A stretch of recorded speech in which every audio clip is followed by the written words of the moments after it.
Blog number 46, Discrepancies and Time Displacements. There is a phenomenon that happens to all of us as we get older.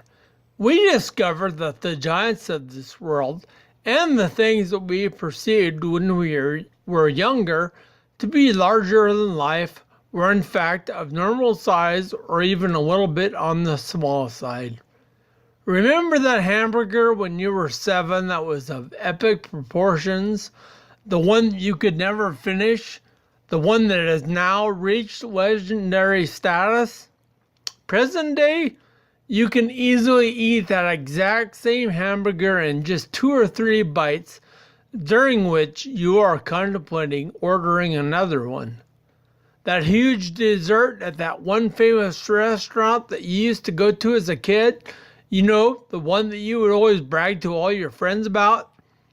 You go back to that very restaurant years later, only to discover that what you thought was a mega-sized chocolate dessert was really just a 2-ounce dish of ice cream off the kids' menu. This situation also happens in the realm of my ataxia, only in reverse. As a kid, there were things that I could easily do, things that have now grown into epic proportions. I could, with assurance, step off of a 4-inch curb without the aid of some major mountain climbing equipment or the need for a rappelling rope. I could run up and down stairs, sometimes even taking 2 or 3 at a time, without the need to reassure myself that I have a life insurance policy, in case the whole thing just goes south on me. There is, however, also a second way that this whole time displacement or size discrepancy thing works in my life. In 2012, I was let go from my full-time job because of the advancement of my condition. The job was physically demanding on me and took a toll, but it kept me active and it kept me engaged. Sitting around all day and watching TV just wasn't going to cut it, even if I was repeatedly lifting a fork full of cake to my mouth. I even tried a second piece of cake, but it still was not enough, if you can believe that. So I decided to begin a walking routine and started out by walking a distance of 5 to 7 miles a day. That was just 2 summers ago, and currently I'm lucky to walk 3 miles a day. Oh, I know it's good that I'm still moving, but it was just 2 years ago. The older I get and the longer I walk with ataxia, yes, the pun was intended, the shorter it seems become the spaces in the time displacements. I have been faced with the reality of my physical limitations for several years now, and as odd or funny as this may seem, I still have moments when my mind will assess an obstacle or problem in front of me, such as a set of stairs, and think that it will be of no consequence.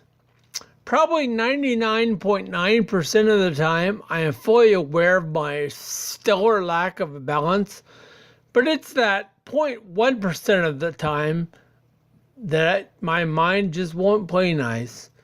Just the other day, Melissa and I were walking through a park that was surrounded by a golf course, and I found myself thinking that it wouldn't be such a difficult thing to fluidly swing a club again like I did when I was 17.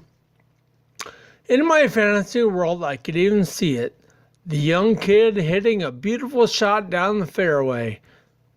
After approximately 2 seconds, the 0.1% of my fantasy-filled brain was pushed aside by the other 99.9% of my thinking in the real-world brain, and I now clearly see the 51-year-old man who would never make it to even hitting the ball, because halfway through the swing he would lose his balance, do a new dance called the SSD, or spastic salsa dance, and follow it all up by throwing himself in a heap to the ground. Or there have been times when I will get the sudden impression that I can run, or at least jog slowly. I used to be a runner. It shouldn't be too hard. My legs should remember how to do that right and know what to do. Yeah, they're like, what's this thing called? Running? Nope, sorry, don't believe we've ever heard of it before or ever had the pleasure. Some of you reading this will understand the phenomenon or discrepancies that I write about, but I will attempt to describe it another way. About a year before I was officially diagnosed, I was working in a large shop that made cabinet doors. I worked on a shaper, and in an accident had about a half an inch of my right middle finger cut off. It was very strange, but my mind kept telling me to use my right hand as I'd always done in the past. This was just not going to work, though, because an important part of my finger was now gone. Never before had I realized or even thought about how important the tip of my finger was. I had been relying on it to feel, to balance things, and to help grip things. Just in half an inch. That's all, and now I had to retrain my brain to function without it. So it goes with my balance. I never really stopped to consider all the things that were possible because of the balance, but once it was gone, then I figured it out. So it would seem that there will always be discrepancies and struggles with time displacements. But that just means that now I will have to always be on the lookout for new ways to approach life's little challenges. This and all the pictures that have been part of the blog, My Life with a Taxi Along for the Ride, have been taken and used with the compliments from Melissa Wolfer.